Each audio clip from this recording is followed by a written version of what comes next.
Welcome back to my channel. आज का हमारा टॉपिक है accounting treatment of reserve and accumulated profits in case of change in profit sharing ratio. Reserve की अब अगर बात करी जाए तो हमारी लास्ट या फिर पिछले सालों की हमारी सेविंग्स होती है जो इकट्ठी होती रहती है, अकम्युलेट होती रहती है, किस लिए? फ्यूचर एमरजेंसी के लिए। उसे बोला जाता है रिजर्व। और कुछ ऐसे प्रॉफिट्स होते हैं जो कुछ सालों से डिस्ट्रीब्यूट नहीं करे होते हैं, वो इकट्ठे होते रहते हैं, उन्हें बोलते हैं अकम्युलेटेड प्रॉफिट्स। तो जब भी change in profit sharing ratio होगी तो उस टाइम पे इनका ट्रीटमेंट करना बहुत ज़रूरी है। अब रीज़न जान लेते हैं क्यों ज़रूरी है। मान लीजिए एग्जांपल से आपको क्लियर हो जाएगा। ABC 3 पार्टनर है, 1-1-1 रेशियो है, ठीक है। तो हर फर्म का या फिर बिजनेस का अपना क्राइटेरिया होता है कि उन्होंने कितना रिजर्व मेंटेन करना है हर साल प्रॉफिट में से। मान लो ये जो है ABC की फर्म है, इन्होंने डिसाइड करा कि हर साल 60,000 जो है वो एज अ रिज़र्व रखना है फ्यूचर के लिए, फ्यूचर की कोई भी इमरजेंसी के लिए। क्लियर? जो रिज़र्व है वो तीनों के प्रॉफिट का हिस्सा ही है ना, तो तीनों के प्रॉफिट का कितना कितना हिस्सा कम हुआ? 20,000 20,000 20,000। क्लियर? अब कुछ टाइम के बाद तीनों पार्टनर ने डिसाइड करा कि वो न्यू रेशो के अकॉर्डिंग जो फ्यूचर के प्रॉफिट है वो डिस्ट्रीब्यूट करेंगे। अगर न्यू रेशियो के अकॉर्डिंग फ्यूचर जो प्रॉफिट है वो डिस्ट्रीब्यूट किए जाएंगे तो रिजर्व भी उसी अमाउंट से बनेगा, उसी रेशो को यूज़ करके निकाला जाएगा ना। और यहाँ पे इन्होंने रेशो कर दी 3:1, ठीक है। बट इन्होंने अकाउंटिंग का ट्रीटमेंट नहीं करा किस चीज़ का? रिजर्व और अकोमुलेटेड प्रॉफिट का। जब रेशो चेंज हुई, अब इसका क्या इफेक्ट पड़ा? रेशो चेंज होने पे रिजर्व और अकोमुलेटेड प्रॉफिट का ट्रीटमेंट ना करने पे, मान लो 10 साल बाद उन्होंने डिसाइड करा कि आगे और बिजनेस नहीं हो पा रहा हमसे, हम क्या कर रहे हैं? हम फर्म को बंद कर रहे हैं। अब जब बंद करना है सब कुछ तो उस टाइम पे रिजर्व डिस्ट्रीब्यूट किया जाएंगे। तो रिजर्व बनाया जा रहा था 20,000 20,000 20,000, तीनों का इक्वली बनाया जा रहा था। बट 10 साल के बाद जो पेमेंट उन्हें मिलेगी वो किस रेशो के अकॉर्डिंग मिलेगी? वो मिलेगी न्यू रेशो के अकॉर्डिंग, 3:1 के अकॉर्डिंग। अगर टोटल रिजर्व की बात करी जाए 10 सालों के, वो आया 6 लाख। 6 लाख रेशो उनकी कौन सी आएगी? अब न्यू वाली चल रही है क्योंकि चेंज हो चुकी थी 3:1। अब 3:1 रेशो के अकॉर्डिंग 10 साल बाद जब फिल्म बंद होगी तो इस रेशो के अकॉर्डिंग रिजर्व डिस्ट्रीब्यूट करा जाएगा 3 लाख 2 लाख 1 लाख।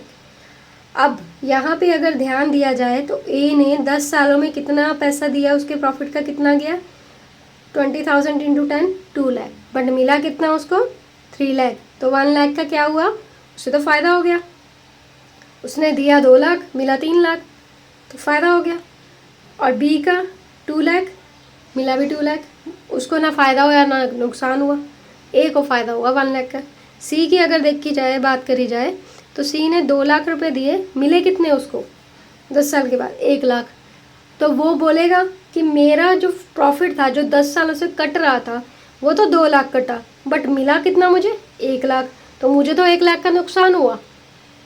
मैं तो बेवकूफ़ निकला कि मैंने मतलब हर साल जो है 20,000 दिए, क्योंकि लास्ट में मिला तो 1 लाख का मेरे को कम ही मिला है। तो इस झगड़े को या कन्फ्लिक्ट को मिटाने के लिए क्या किया जाता है? चेंज इन प्रॉफिट शेयरिंग के टाइम पे रिजर्व और अकोमुलेटेड प्रॉफिट्स का भी ट्रीटमेंट करा जाता है। इसके रिगार्डिंग 2 केसेस है। फर्स्ट केस है कि if the question is silent, question में कुछ भी मेंशन नहीं करा गया, साइलेंट है, सिर्फ बताया है कि रेशो चेंज हुई है, ये रिजर्व है, साइलेंट है। उस टाइम पे डिस्ट्रीब्यूट कर देना है सारे के सारा रिजर्व सभी पार्टनर्स में ओल्ड रेशो के अकॉर्डिंग। और एंट्री आ जाएगी reserve account debit, profit and loss, credit balance. Profit and loss का बैलेंस शीट में जो क्रेडिट बैलेंस होगा वो क्या होता है? अकोमुलेटेड प्रॉफिट्स होते हैं, वो भी डेबिट करना है। और 2 partners capital account. Partners capital account यहाँ पे क्या हो रहा है? क्रेडिट हो रहा है। क्यों? क्योंकि उसे रिजर्व दिया जा रहा है और अकोमुलेटेड प्रॉफिट भी दिया जा रहा है। जब भी पार्टनर को कोई चीज़ बिजनेस की तरफ से मिलती है तो उसका कैपिटल अकाउंट क्रेडिट किया जाता है। ये चीज़ हमेशा आपने ध्यान में रखनी है, तो एंट्री कभी गलत नहीं होगी, ना ही आप कंफ्यूज होगे कि कैपिटल अकाउंट डेबिट करना है या क्रेडिट करना है।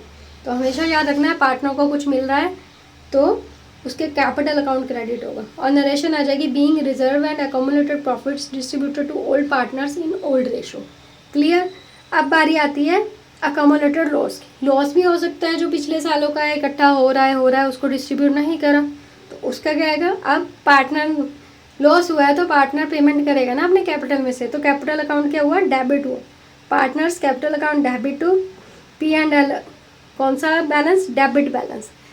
अगर प्रॉफिट एंड लॉस का डेबिट बैलेंस गिवन है तो उस टाइम पे क्या करना है, उसको क्रेडिट करना है। और टू एडवर्टाइजमेंट सस्पेंस अकाउंट, ये एक तरह की फिक्टिशियस एसेट होती है, इसे भी क्रेडिट करना है, ये भी डिस्ट्रीब्यूट करनी है पार्टनर्स के कैपिटल अकाउंट की, ये भी लॉस होता है एक तरह का। तो केस 1 के अकॉर्डिंग क्लियर हो गया। अगर क्वेश्चन साइलेंट है और चेंज इन प्रॉफिट शेयरिंग हो रही है रेशो, तो डिस्ट्रीब्यूट कर देना है पूरे का पूरा जितने रिजर्व है सभी पार्टनर्स में ओल्ड रेशो के अकॉर्डिंग। अब बारी आती है केस 2 की। कि if the question states to not distribute reserve, मतलब क्वेश्चन में मेंशन किया गया होगा कि जब change in profit sharing ratio हो रही है उस टाइम पे रिजर्व को पार्टनर्स में डिस्ट्रीब्यूट नहीं करना, जैसे कि फर्स्ट केस के अकॉर्डिंग करा था। तो उस टाइम पे एक एडजस्टमेंट एंट्री पास होगी, gaining partners capital account debit to sacrificing partners capital account. मतलब जिस पार्टनर को गेन हो रहा है चेंज इन प्रॉफिट शेयरिंग के कारण, वो सैक्रिफाइसिंग पार्टनर को पेमेंट करेगा उतनी पेमेंट, ताकि लास्ट में जब उसको सभी को रिजर्व दिया जाएगा तो सैक्रिफाइसिंग पार्टनर को पहले ही उसका हिस्सा मिल चुका होगा जितना उसका नुकसान हुआ है। और रेशो यूज़ होगी सैक्रिफाइसिंग रेशो।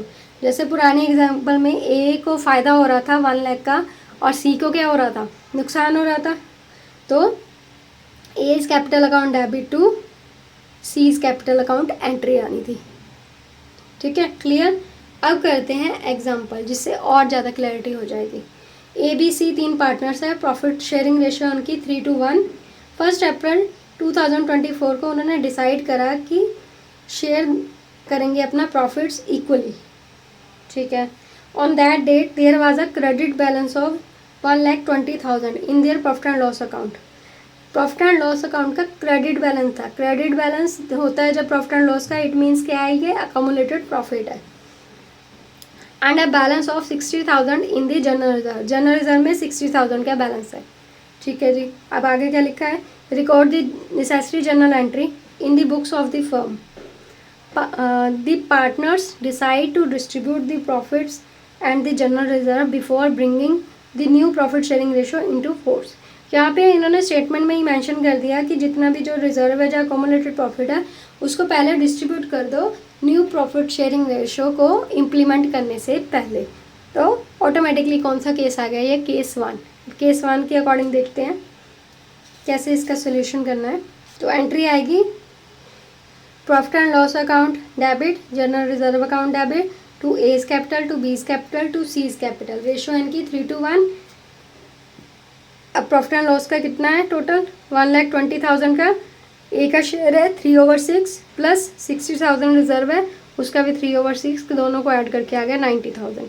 बीज कैपिटल अकाउंट में क्या आएगा, 1,20,000 का 2/6 पोर्शन है ना उसका, प्लस कर देना है 60,000 जो रिजर्व है उसका भी 3/6 पोर्शन, और दोनों को ऐड करके आ जाएगा 60,000। सी के कैपिटल अकाउंट में भी सेम 1,20,000 का 1/6 जितना आया कैलकुलेट करके उसमें ऐड करना है 60,000 का 3/6, वो आ गया टोटल, दोनों रिजर्व आ गए 30,000। और नरेशन आ जाएगी being the accumulated profits and general reserve transfer to capital account of the partners. Clear हो गया, ये थी एंट्री। ये था आज का टॉपिक। नेक्स्ट वीडियो में हम WCR एंड IFR का ट्रीटमेंट देखेंगे कि जब change in profit sharing ratio होती है तो उस टाइम पे इन दोनों रिजर्व्स का ट्रीटमेंट कैसे करा जाता है।